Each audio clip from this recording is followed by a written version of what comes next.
Hi everyone, welcome to Langan Guru channel. இலங்கையில் விவசாயத்தைப் போலவே கால்நடை வளர்ப்பும் ஒரு முக்கியமான ஜீவனோபாயமாக இருந்து வருது. அதிலையும் குறிப்பாக கோழி வளர்ப்பை நாங்கள் வீடுகளில் சாதாரணமாக செய்து வரோம். இதனை நாங்கள் அடிப்படையில் இருந்து எவ்வாறு நாங்கள் ஒரு வெற்றிகரமான ஒரு தொழிலாக லாபகரமான ஒரு தொழிலாக மாற்றுவது என்ற ஒரு அனுபவம் அறிவு எங்களிடத்தில் குறைவாக இருக்கும். இதனை நாங்கள் எப்படி லாபமாக மாற்ற போகிறோம், எப்படி ஒரு தொழிலாக நாங்கள் இதனை மாற்ற போகிறோம் என்பது பற்றி தனது 5 வருட அனுபவ பகிர்வை எங்களோடு ஓய்வு பெற்ற விஞ்ஞான ஆசிரியர் எங்களுக்கு வழங்க இருக்கின்றார். எனவே இந்த வீடியோவை நீங்கள் முழுமையாக பாருங்கள். இந்த வீடியோ உங்களுக்கு பிடிச்சிருந்தா லைக் பண்ணுங்கள், மறக்காமல் ஷேர் பண்ணுங்கள். ஏன்னு சொன்னால் இந்த வீடியோ இன்னொருவருடைய தொழில் முயற்சிக்கான அடிப்படை அஸ்திவாரமாக இருக்கலாம். மற்றும் எங்களோட சேனலை இன்னும் சப்ஸ்கிரைப் பண்ணாதவங்க சப்ஸ்கிரைப் பண்ணிக்கொள்ளுங்க. வாங்க வீடியோக்குள்ளே போகலாம். வந்து கல்முனையை புறப்படமாக கொண்டவன் வந்து நான் கிட்டத்தட்ட ஒரு 30 வருடம் 32 வருடம் இங்கே வந்து இங்கே திருமணம் செய்து நான் ஒரு விஞ்ஞான ஆசிரியராக கடமையாற்றி கொண்டிருந்த நான் 55 வயதில் ஓய்வு பெற்றுவிட்டு நாட்டுக்கு பயன் தரக்கூடிய வகையில் ஏதாவது ஒன்றை செய்ய வேண்டும் என்று யோசித்து இந்த ஃபார்மை நான் துவங்கினேன். நான் கிட்டத்தட்ட இந்த ஃபார்மை துவங்கி 5-6 வருடங்கள் பூர்த்தி ஆகிவிட்டது. இதிலிருந்து எனக்கு நிறைய அனுபவங்கள் எனக்கு பெறக்கூடியதாக இருந்துச்சு. இப்போது நான் இந்த அனுபவங்களை வச்சு ஆரம்பத்தில் நான் வந்து இறைச்சி கோழி வளர்ப்பு, அதாவது ப்ரோயிலர் கோழி வளர்த்தேன். இதில் வந்து ஆரம்பத்தில் நான் சுமார் ஒரு 3000 வரையிலான இறைச்சி கோழியை நான் முதல்ல ஆரம்பித்து நான் இதை செய்தேன். எனக்கு போதிய அனுபவம் இல்லாவிட்டாலும் முடியுமான வரையில் நான் இதை ஓரளவு திறமையாக செய்து கொண்டு சென்றேன். ஆனால் இதில் நிறைய சிக்கல்களும் நிறைய படிப்பினையான விடயங்கள் நிறைய எனக்கு நான் இதை செய்ய வேண்டிய ஒரு ஆளாகினேன். அதுக்கு பிறகு எனக்கு இந்த முதலாவது பேட்ச் வந்து எனக்கு மார்க்கெட்டிங் செய்கிறதுக்கு பெரிய ஒரு கஷ்டமாக இருந்துச்சு.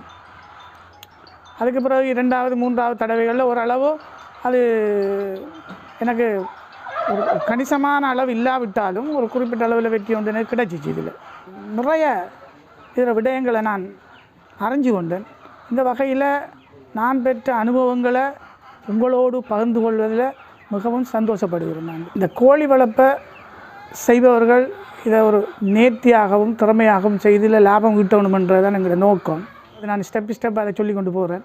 முதலாவது நாம் இதை கூடு அமைக்க வேண்டுமானால் எங்களுக்கு நீளம் எவ்வளவு இருக்கலாம், அதில் பிரச்சனை ஒன்று இல்லை. ஆனால் வந்து எங்களோட அகலம் வந்து சுமார் 18 அடி அளவில் இருந்தால் எங்களுக்கு போதும். அதை விட கூட நாங்கள் 18 அடி அளவில் இருந்தால்தான் அந்த காற்றோட்டம் சரியாக இருக்கும். இந்த கூடு அமைக்கக்குள்ள நாங்கள் மிக முக்கியமாக நிழலான பகுதியில் இந்த கூட்டை அமைச்சிக்கொள்ளணும். நல்ல காற்றோட்டம் உள்ளதாகவும் இந்த கூடுகளை அமைச்சிக்கொள்ளும். இது 2வது வந்து குஞ்சுகளை தெரிவு செய்தல். குஞ்சுகளை நாங்கள் தெரிவு செய்கிறோண்டா எங்களோட சூழலுக்கு எங்களோட இடத்துக்கு ஏற்றா போல் குஞ்சுகளை நாங்கள் வந்து தெரிவு செய்யணும். இதில் நிறைய வர்க்கங்கள் காணப்படுது. சிஐசி, பைரகா, நெல்ஃபார்ம், கிரீன்வெலி, மகாவெலி போன்ற நிறைய வர்க்கங்கள் காணப்படுது. இந்த வர்க்கங்களை எங்களோட பகுதிகளில் எதை போட்டால் கூடுதலான நிறை கிடைக்கும், இறப்பு வீதம் குறைவாக இருக்கும். அடுத்தது வந்து எங்களோட இந்த வெப்பநிலைக்கு எங்களோட சூழலுக்கு ஏற்ற மாதிரி எது வளரக்கூடியன்றதை முதலாவது நாங்கள் கோழி வளர்ப்பவர்களிடம் கேட்டு அறிந்து அதற்கான குஞ்சுகளை நாங்கள் தெரிஞ்செடுக்கணும். 2வது விடயம் என்னவென்றால், இந்த கோழி வளர்ப்பில் நாங்கள் லாபம் ஈட்ட வேணுமாக இருந்தால் அதாவது மார்க்கெட் இந்த விலை கூறுற டைமும் இருக்குது, குறைகிற டைமும் இருக்குது. இதுகளை நாங்கள் முதலாவது அறிஞ்சு கொள்ளணும். அச்சு பெருநாள், நோன்பு பெருநாள், தீபாவளி, புது வருடம், அடுத்தது தைப்பொங்கல் நிகழ்வுகள் நடக்கின்ற மாதங்கள். அடுத்தது தமிழர்களை பொறுத்தவரையில் கல்யாண மாதம் சென்று இருக்குது. இந்த நேரத்தில் தேவைகள் கூட இருக்கும். அப்படியான நேரங்கள் எங்களுக்கு அதை விலை கூட விற்கலாம். இதை நாங்கள் கருத்தில் கொள்ளுவோம். இதே போல் உதாரணமாக காப்பு கட்டு, அது வந்து 40 நாளைக்கு நிற்கும். 40 நாளைக்கு நின்று சென்றோடனே எங்களோட கோழி அதாவது மச்சம் சாப்பிட மாட்டாங்க. அந்த நேரம் கோழியில் விலை குறையும். இப்படியான மாதங்களை தவிர்த்து எங்களுக்கு லாபம் ஈட்டக்கூடிய விசேட தினங்கள் வரக்கூடிய மாதங்களில் எங்களுக்கு அந்த 40 நாள் முடியக்கூடிய நேரத்தில் இந்த கோழிகளை வளர்க்குறதுக்கு நாங்கள் இது செய்யணும். இது 2வது விடயம். இப்போ நாங்கள் குஞ்சுகளை வந்து தேவையான குஞ்சுகளை தேர்ந்தெடுத்து மட்டும் வச்சுக்கொள்வோம்.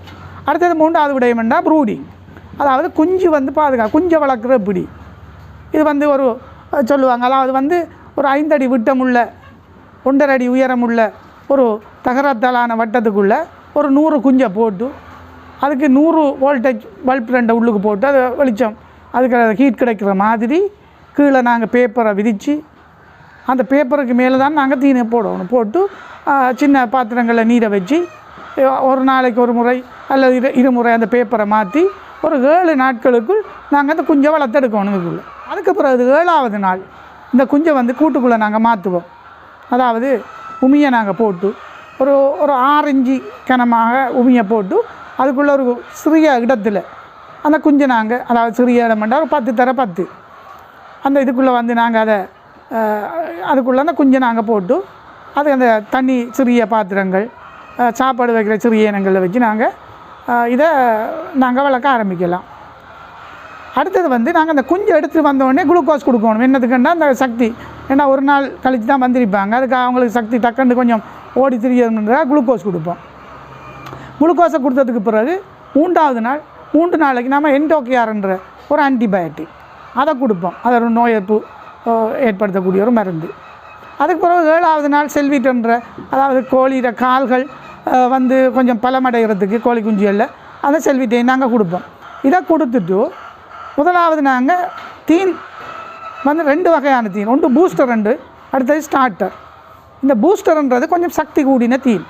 இந்த பூஸ்டரை நாங்கள் ஒரு 14 நாளைக்கு தொடர்ந்து போட்டமாக இருந்தால் கொஞ்சம் அந்த குஞ்சுகள் வந்து கொஞ்சம் திடகாத்திரமாக வளரும். அதுக்கு பிறகு சுமார் 23 நாளைக்கு 14 நாள்லேருந்து 23 நாளைக்கு நாங்கள் ஸ்டார்டரை பாவிக்கலாம்.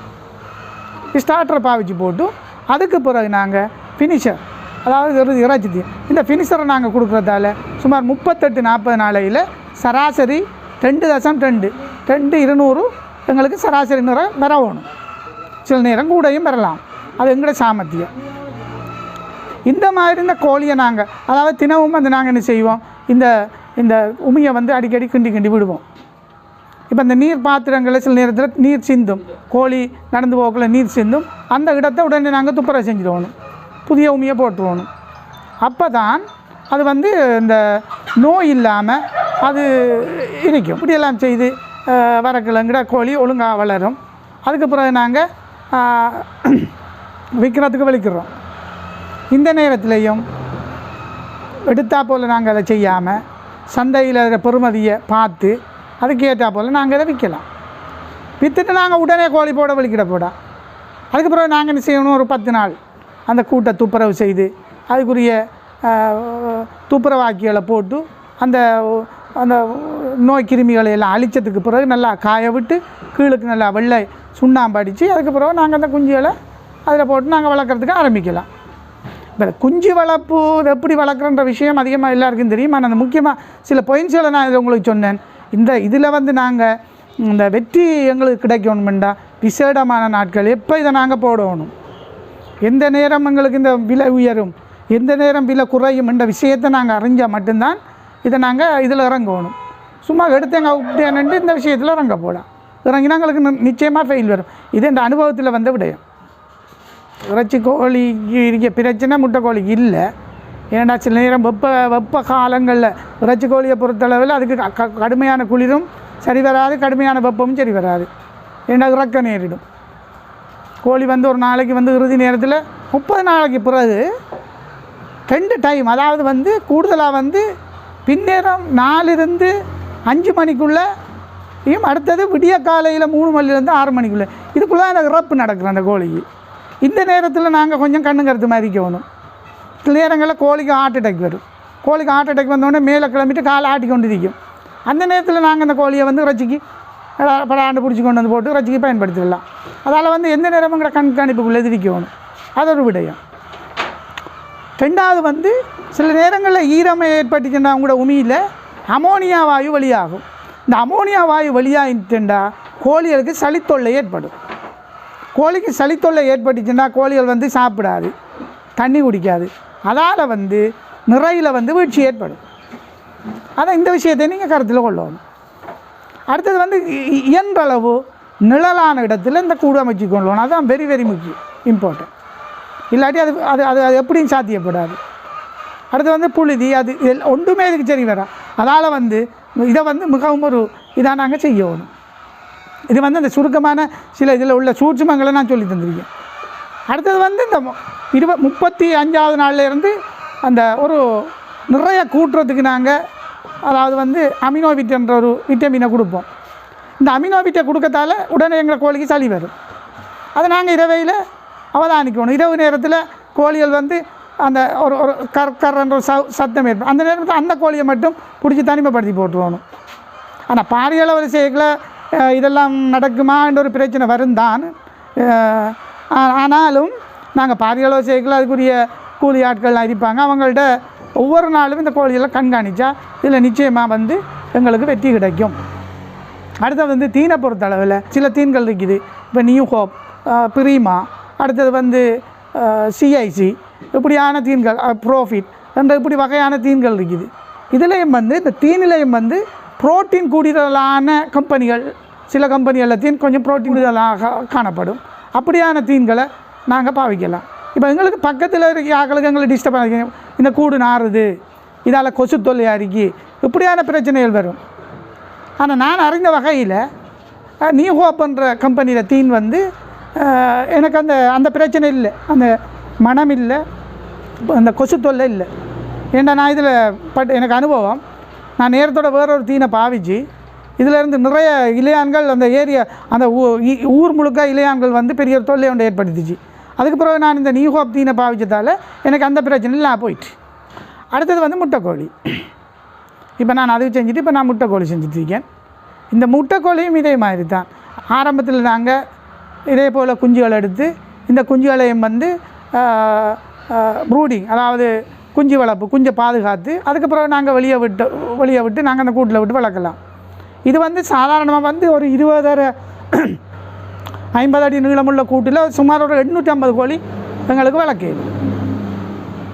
இதில் வந்து மிக முக்கியமான விடயம் என்னவென்றால் காலத்துக்கு காலம் ஏற்படுற அந்த வேக்சினேஷன், அதை வந்து நாங்கள் அதை ஒழுங்காக செய்தமாக இருந்தால் அந்த முட்டைக்கோழி எங்களுக்கு வெற்றி கிடைக்கும். கூடுதலாக 2 வகையான கோழிகள் இருக்குது. ஒன்று வந்து ஒயிட் லெக்கார்ன், மற்றது ஆரையார் அந்த சிவப்பின கோழி, மற்றது ஒயிட் லெக்கார்ன். இந்த ஒயிட் லெக்கார்ன் வந்து சுமார் ஒரு 2.5 வருடத்துக்கு தொடர்ச்சியாக முட்டையிடும். 4.5 மாதத்தில் இருந்து 2.5 வருடத்துக்கு முட்டையிடக்கூடியது. அந்த சிவப்பின கோழி வந்து அதோட முட்டை வந்து அந்தளவுக்கு போகாட்டியும் சுமார் 1 வருடம் 1.5 வருடத்துக்கு தான் அது முட்டையிடும். ஆனால் இதில் வந்து என்னென்னா சிவப்பு முட்டைக்கு கொஞ்சம் ரூபா கிட்டத்தட்ட சின்ன ஒரு விலை வித்தியாசம் காணப்படும். அதால் வந்து கூடுதலாக வந்து நாங்கள் வந்து இந்த வெள்ளை இன கோழியை தான் கூடுதலாக வளர்ப்போம். இப்போ நானும் வந்து வெள்ளை இன கோழியை தான் வளர்த்து கொண்டிருக்கேன். நான் வந்து ஆரம்பத்தில் வந்து அந்த கொஞ்சம் தீன்களை வந்து தீன் ஊட்டலில் வந்து அந்த ஆரம்ப தீனை வந்து நான் வந்து கொஞ்சம் திறம்பட செய்ததால் எந்த கோழியெல்லாம் வந்து 4 மாதத்தில் முட்டையிட ஆரம்பிச்சிச்சு. 4 மாதத்தில் ஆரம்பித்து இப்போ எனக்கு கிட்டத்தட்ட 95% அது முட்டையை எனக்கு லாபமாக தந்து கொண்டு இருக்குது. இதுலேயும் வந்து கால மாற்றத்தில் சில நேரங்களில் முட்டையில் வந்து விலை கூடி குறைகிற சந்தர்ப்பங்கள் இருக்குது. அப்படி வார நேரத்தில் நாங்கள் எங்களோட தீவனங்களை கொஞ்சம் வேறு முறையில் அதை பயன்படுத்தி நாங்கள் அந்த விலையிலேருந்து கொஞ்சம் தப்பிக்கொள்ளலாம். சார், இப்போது முட்டைக்கோழிக்கு சொண்டு வெட்டுறது அப்படின்ட்டு ஒரு விஷயம் ஒன்று இருக்குது. அது ஏன் செய்கிறாங்க, கட்டாயம் செய்யணுமா, அது சம்மந்தமாக கொஞ்சம் தெளிவாக சொல்லுங்கள். நிச்சயமாக வந்து இந்த முட்டைக்கோழிகளுக்கு வந்து சொண்டு வெட்டுறது விடயம் இது வந்து 2 மாதம் ஆயிட்டண்டா, ஒரு 2 மாதம் போனோடனே இந்த கோழி குஞ்சுகளின் சொண்டு கொஞ்சம் வளர்ந்துடும். வளர்ந்தோடனே என்ன செய்யணும்னா அந்த கோழி ஒரு கோழி சும்மா கொத்தும். ஒரு கோழி கொத்தி ஒரு கோழியில் சாடை இரத்தம் வந்துச்சுன்னா எல்லா கோழியும் அந்த கோழியை கொத்தும். அதால் இறப்பு வீதம் கூடும். கோழிகள் சும்மா வந்து இறக்க நேரிடும். இந்த நேரத்தில் நாங்கள் முதல் தடவையாக அந்த கோழிகளை சொண்டை நாங்கள் முன்னுக்கு வெட்ட வேண்டி வரும். அந்த நீளமாக இருக்க சொண்டில் ஒரு துண்டை நாங்கள் வெட்ட வேண்டி வரும். இதை வந்து நாங்கள் வந்து கையால் வெட்டையலாம். அது ஒரு சிரமமான விஷயம்.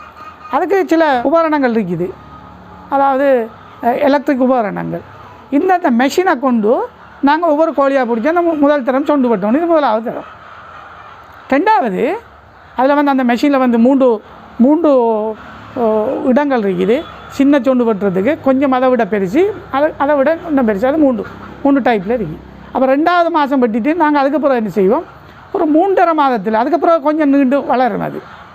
அதுக்கப்புறம் ஒரு தரம் வெட்டணும். வெட்டி விட்டால் அதுக்கப்புறம் முட்டையிடத்துக்கு பிறகு அதுக்கப்புறம் வந்து என்ன செய்யணும்னா அந்த கோழி அதுக்கப்புறம் கொத்த வலிக்கிடும். அதுக்கப்புறம் கொத்த வலிட்டா பாரிய இழப்பு. சாணமங்களுக்கு ஒரு கோழியை குஞ்சிலேருந்து வளர்த்தெடுக்க 1200 கிட்ட செலவழியும். அப்போ பெருத்த ஒரு கோழி எங்களுக்கு இறக்கலாமெண்டா எங்களுக்கு ஒரு 1200 லோஸ்ட் ஆகிடும். அதுக்காக வந்து ஒரு கோழி கொத்திச்சேன்னா எல்லா கோழியும் தொடர்ந்து கொத்தும். அதுக்கப்புறம் ஒரு 3வது தரம் நாங்கள் வெட்டணும். அப்போ இதால் வந்து கடைசி நேரம் அந்த சொண்டு வெட்டுறதால தீண்ட வேஸ்டேஜை குறைக்கலாம். ஏன்னா கொத்தி தீனை வேஸ்ட் பண்ணும்.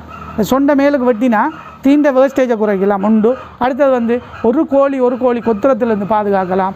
அடுத்தது வந்து முட்டையை கொத்தி கொடுக்குற விஷயத்துலேருந்து பாதுகாக்கலாம். அதுக்கு தான் சொண்டு வெட்டுறோம். காயப்படுற கோழிகளை வந்து பாதுகாக்கிறதுக்கு என்ன பொறிமுறையை கையாளுறீங்க? கொத்தி காயங்கள் ஏற்படுற கோழிகளை வந்து உடனே பிடிச்சி தனிமைப்படுத்திடுவோம். தனிமைப்படுத்தி அவர்களுக்குரிய அந்த காயங்களுக்குரிய மருந்துகளை கொடுத்து, அடுத்தது வந்து அவங்களுக்கு கொஞ்சம் சக்திகளை ஏற்படும். அவங்களுக்கு அந்த காயம் ஏற்பட்ட உடனே சாப்பிட மாட்டாங்க.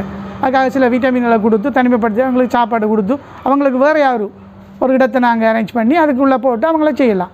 இதே போல் நோய் சில நேரங்களில் கொஞ்சம் கூடுதலான சளி நோய் ஏற்படும். இவங்களை தனிமைப்படுத்தி பார்த்தா எங்களுக்கு விளங்கும். நாங்கள் ஒவ்வொரு நாளும் மானிட்டர் பண்ணுவோம். காலையில் எங்களை கூட்டுக்குள்ளே போயிட்டு பார்க்குறதுல சில கோழி படுக்கும், சில கோழி தூங்கி கொண்டு நிற்கும். இவங்களை தனிமைப்படுத்தி இவங்களுக்கு என்ன பிரச்சனைன்றதை அவதானிக்கலாம். உதாரணமாக ஒரு கோழி செத்துட்டேன்னா நாங்கள் அதை ஐடென்டி பண்ணிடலாம். உடனே வந்து மிருக வைத்தியத்தை கொண்டு அதை வந்து வெட்டி இது என்ன பிரச்சனைன்றதை கேட்டு அதுக்குரிய மருந்துகளை கொடுத்துருவோம். அடுத்தது வந்து தனிமைப்படுத்தி அதுக்கப்புறம் எங்களுக்கு கொஞ்சம் அனுபவம் வந்துடும். எங்களுக்கு நிறைய அதுக்குரிய மருந்துகள் இருக்கும், ஆன்டிபயோட்டிக் இருக்கும். இதுகளை நாங்கள் அவங்களுக்கு கொடுத்து அவங்கள நாங்கள் பாதுகாத்து கொள்ளலாம். கோழிகளுக்கு நாங்கள் கொடுக்கின்ற மருந்துகளை இலவசமாக தாராங்களா அல்லது நாங்கள் கொள்வனவு செய்ய வேண்டுமா? இல்லை, இது வந்து நாங்கள் வந்து பாரிய அளவில் முட்டைக்கோழி வளர்க்குற நேரம் எங்களுக்கு மிருக வைத்திய அலுவலகத்திலேருந்து எங்களுக்கு இனாமாக கிடைக்காது. இதை வந்து நாங்கள் கொள்முதல் தான் செய்யணும். ஏனெண்டா எங்களோட கோழிகளுக்கு வந்து இப்போ அவங்கள்ட்ட எல்லாம் வந்து மருந்து எடுத்தால் ஒரு லோ லெவலில் உள்ள மருந்து தான் இருக்கும். அங்கே ஒரு எங்களோட கோழிகளை நாங்கள் காப்பாற்றணுமெண்டா இப்போ சந்தையில் வந்து பல வகையான மருந்துகள் வருது. அப்போ நிறைய நல்ல கம்பெனிகள்லேருந்து நிறைய நல்ல மருந்துகள் வருது. அப்போ எங்கள்ட இதை கொடுத்தா எங்களோட கோழிகளை வேகமாக காப்பாற்றுறதுக்காக நாங்கள் கொள்முதல் தான் செய்யணும். கோழி வளர்ப்பை சாதாரணமாக வீடுகளில் செய்கிறவங்க அதனோட தொழிலாக மாற்றணும்னு சொன்னால் நீங்கள் எவ்வகையான ஆலோசனையை கூறுவீங்க? இறைச்சி கோழி ஒரு தொழிலாக ஒரு குடிசை தொழிலாக செய்யணுமெண்டா அது இறைச்சி கோழியை தான் செய்ய வரும். ஏனெண்டா இறைச்சி கோழி 40 நாளையில் அவங்களுக்கு ஓரளவு ஒரு லாபத்தை ஈட்டி கொடுக்கும். ஆனால் முட்டைக்கோழி என்று சொல்ல போனால் நாங்கள் இது வந்து சுமார் ஒரு 1000 கோழிக்கு மேலே வளர்த்தா தான் எங்களுக்கு அதில் கொஞ்சம் லாபம் கிடைக்கும். உதாரணமாக 100 கோழி வளர்த்தோம்னா இப்போ பவுல் பாக்ஸ் அதாவது இந்த வேக்சின் எல்லாம் வந்து 500லேருந்து தான் ஸ்டார்ட் பண்ணும்.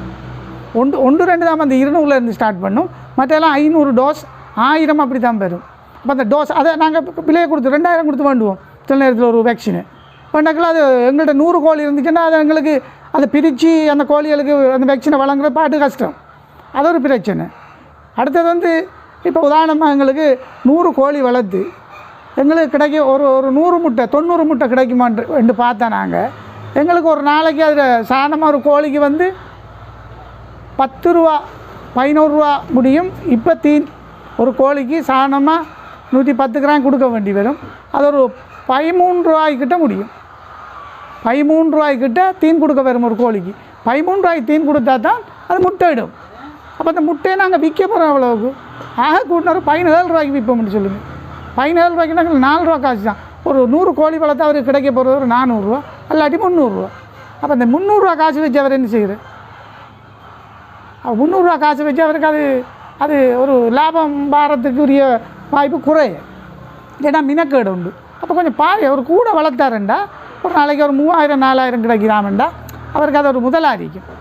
அதனால் அந்த குடிசை தொழிலுக்கு இந்த முட்டைக்கோழி வளர்க்குறேன்னா சும்மா நாட்டுக்கோழிகளை எடுத்து நாங்கள் வீட்டில் எடுத்து அதுகளை வெளியில் தீனை கொடுத்து வளர்த்து அதை செய்யலாம். ஆனால் அந்த முட்டைக்கோழின்றது வந்து இன்புட் நாங்கள் சாப்பாட்டை கொடுத்தா தான் அது முட்டை போடும். அது வந்து சாப்பாட்டோட அளவு குறைஞ்சா முட்டையின் அளவு குறையும். அதில் இருக்க சிக்கல் முட்டை இடுதுண்டு முட்டையில் வந்து சிமோல் லார்ஜ், இந்த மீடியம், லார்ஜ் அது 3 வகையாக இருக்குது. அவங்களுக்கு அந்த லார்ஜ் முட்டை வந்தால் தான் இந்த சொன்ன விலைக்கு கொடுக்கலாம். இப்போ ஸ்மால் முட்டை வந்தால் நாங்கள் 13 ரூபாய்க்கு கொடுக்க வேண்டி வந்துடும். அதால் இதில் ஒரு பெரிய ஒரு பிரச்சனை ஏற்படும். இப்போ கூடுதலாக வளர்க்குற நேரத்தில் இப்படி ஒரு பிரச்சனை வர இடத்துல இந்த தீனை வந்து நாங்களே கலந்து அந்த கோழிக்கு கொடுக்கலாம். அப்போ நாங்கள் கலக்கணும், அது பாரி அளவில் தான் கலக்கணும். ஏன்னா கொஞ்சம் கொஞ்சம் மருந்து வேண்டியலாம். இப்போ கடையில் ஒரு ஒரு ஒரு உதாரணமாக சோளன், சோயா இதெல்லாம் வேண்டக்கில் 1 கிலோ 1/2 கிலோ வேண்டியலாம். நாங்களும் ஒரு 50 கிலோ 500 300 100 கிலோ வேண்ட நேரம் தான் எங்களுக்கு மலிவாக கிடைக்கும். அப்போ இப்போ 120 ரூபா கிலோ தீனை, இப்போ கம்பெனியில் கிடைக்கிற 120 ரூபாய்னா தீன் நாங்கள் அதை ஒரு 100 ரூபாய்க்கு அட்ஜஸ்ட் பண்ணலாம். நாங்கள் கலந்து கொடுத்தா அது ஒரு பாரி அளவில் செஞ்சால் தான் இந்த விளையாட்டு நாங்கள் செய்யலாம். கொஞ்சமாக செஞ்சால் நாங்கள் இதை செய்யலாம்.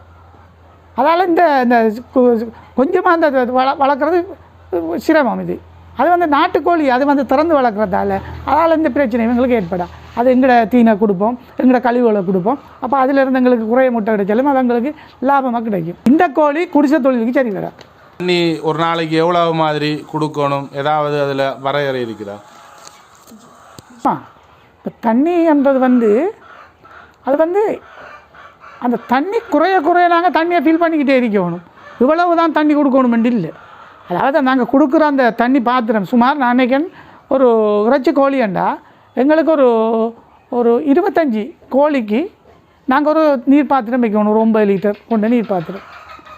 இந்த ஆரம்பத்தில் இந்த குஞ்சு பருவத்தில் கொதித்தாரிய நீரை கொடுத்தா கொஞ்சம் சுகாதாரமாக இருக்கும். அதுக்கு பிறகு நாங்கள் சும்மா தண்ணியை கொடுக்கலாம். இப்போ நீங்கள் கேட்டல் வந்து இந்த தண்ணியில் ஏதாவது கலந்து கொடுக்கணுமா? இது வந்து இப்போ நாங்கள் இந்த விட்டமின்கள் கொடுக்க நேரம், இந்த மருந்துகள் கொடுக்க நேரம் அந்த தண்ணியில் கலந்தால் நாங்கள் கொடுப்போம். அந்த அந்த மருந்துகள் அந்த பட்டியலே எங்களுக்கு போட்டிருப்பாங்க, இத்தனை லிட்டருக்கு இந்த அளவு கலந்து கொள்ளுங்கண்டு. அப்போ அதுக்கேற்ற மாதிரி நாங்கள் அதை கொடுக்கலாம். அதை விட்டமின் கொடுக்கலையும் அதுக்கு நாங்கள் சேர்த்து கொடுக்கலாம். இந்த தொழிலில் வந்து கால் வைத்ததுக்கான காரணம் இலகுவான முறையிலையும் லாபமாகவும் என்னிலிருந்து இதை பெற்றுக்கொள்ளணும் என்றது தான் முழு உண்மையான நோக்கம். அது மட்டும் இல்லாமல் இந்த தொழில் நிறைய பேர் செய்யணும், நிறைய பேர் செய்து இதில் நிறைய லாபம் ஈட்டணும். இதுக்கான ஆலோசனைகள் எந்த நேரத்திலையும் என்ன பிரச்சனை வந்தாலும் என்னை வந்து அதுக்குரிய நம்பர் இருக்கும், என்னை வந்து நீங்கள் கேட்டு அறிஞ்சு கொள்ளலாம். அடுத்தது வந்து இந்த தொழிலை பொறுத்தளவில் எந்த தொழிலை செய்யலையும் ஒரு தத்துணிவோடு இதில் நிச்சயமாக வந்து இதை செய்து நாங்கள் லாபம் பெறலாம் என்ற ஒரு தத்துணிவோடு நாங்கள் அதை செய்யணும். இதை செய்து கொண்டு செல்கிற நேரத்தில் சில நேரங்களில் எங்களுக்கு வீழ்ச்சி ஏற்படும், இறப்பு ஏற்படும், நட்டம் ஏற்படும். இதையெல்லாம் தாங்கி கொண்டு இதற்கு அப்பால் அடுத்த தரத்தில் நாங்கள் இதை நல்லா செய்யலாம், அடுத்த தரத்தில் எங்களுக்கு லாபம் கிடைக்கும், நாங்கள் இந்த அனுபவத்தை வச்சு அடுத்த தரம் இதை விட கொஞ்சம் சிறப்பாக அதை செய்யலாம்னு நாங்கள் கங்கணம் கட்டி கொண்டு இந்த தொழிலில் இறங்கணும். ஆனால் நிச்சயமாக வந்து ஒரு சிறிய அளவில் பெரிய அளவில் கொண்டு போயிட்டு எங்களுக்கு இந்த கூட்டுக்கு இன்வெஸ்ட் பண்ணி முதலீடு செஞ்சு நட்டப்படாமல் மிகவும் குறைந்த செலவில் லோ கோஸ்ட்டில், அதாவது மரங்கள் தடிகளை கொண்டு கூடுகள் அமைச்சு மேலே மட்டை ஓலைகளை போட்டு கூடுகள் அமைச்சு கீழே முதல் தரத்துக்கு சீமெந்தை போடாமல் சும்மா நோமலாக மண்ணை போட்டு இறுக்கி ஆரம்பித்து ஒரு 100 கோழியில் ஆரம்பித்து அதுக்கப்புறம் எங்களுக்கு லாபம் ஈட்டுற நேரத்தில் மெதுவாக வந்து நாங்கள் அதை இது செய்து கொண்டு போகலாம். அதுக்காக வந்து ஆரம்பத்தில் நீங்கள் ஒரு பெரிய முதலீட்டு அதில் செலுத்தினா நீங்கள் கொஞ்சம் ரிவேஸ் ஆகுது. இந்த முறை நாங்களுக்கு நஷ்டமாயிட்டு எவ்வளோ போயிட்டு அப்படி இல்லாமல் ஒரு வீட்டில் இருக்க கழிவு பொருட்களில் இருந்து ஸ்டார்ட் பண்ணுங்க. அது ஒரு 100 கோழி இல்லாட்டி ஒரு 50 கோழி இதிலேருந்து ஸ்டார்ட் பண்ணி இதில் எக்ஸ்பீரியன்ஸை நீங்கள் பெறணும். இதில் உங்களுக்கு 40 நாள் ரிசல்ட்ஸ் வந்துடும். அப்போ இதில் இருந்தவங்களுக்கு என்ன செய்யலாம்னா அதுக்கப்புறம் நீங்கள் இதை வளர்த்துக்கொள்ளிட்டு போகலாம். குறைந்த செலவில் ஆரம்பிங்க. அதால் கொஞ்சம் நீங்கள் வளர்க்குறதால உங்களுக்கு கண்காணிப்பு கூட இருக்கும். இப்போ கண்காணிப்பு கூட இருந்துச்சுன்னா இதை நீங்கள் சிறப்பாக செய்வீங்க, எக்ஸ்பீரியன்ஸ் வந்துடும் உங்களுக்கு. அதுக்கப்புறம் கூட போட கொஞ்சம் கொஞ்சமாக கூட்டிக்கொள்ளுங்க. ஆனால் மிக முக்கியம் சிலாக்கள் ஒவ்வொரு மாதமும் ஒரு 10 நாளைக்கு ஒருக்கா பக்கத்தில் போட்டுக்குப்போம். அது வெரி பேட். அது செய்யாதுங்க. ஏன்னா பெருத்த கோழிலேருந்து சின்ன கோழிக்கு நோய் வரும். ஒரு பேட்ச் அந்த பேட்சை கிளியர் பண்ணி போட்டு தான் அடுத்த பேட்ச். அதுக்கப்புறம் நீங்கள் அதை எக்ஸ்டெண்ட் பண்ணா கொஞ்சம் கூட்டிக்கொண்டு போகலாம். கொஞ்சமாக அந்த உங்களோட இடத்தையும் கொஞ்சமாக எக்ஸ்டாப்ளிஷ் கொஞ்சம் கூட்டி அதை நீங்கள் கூட்டிக்கொண்டு போகலாம். கூட்டிக்கொண்டு அந்த தொழிலை செய்யணும். எடுத்தால் போல் நீங்கள் 1000க்கும் போல் ஆரம்பத்தில் கொஞ்சமாக போட்டு முதலாவது அந்த இடம் வந்து உங்களுக்கு சாத்தியமாகுதா, இதிஞ்ச சரி வருகுதா என்ற விடயத்தை வந்து நீங்கள் பார்த்துட்டு அதுக்கு அடுத்த கட்டத்துக்கு நீங்கள் போகலாம். நன்றி.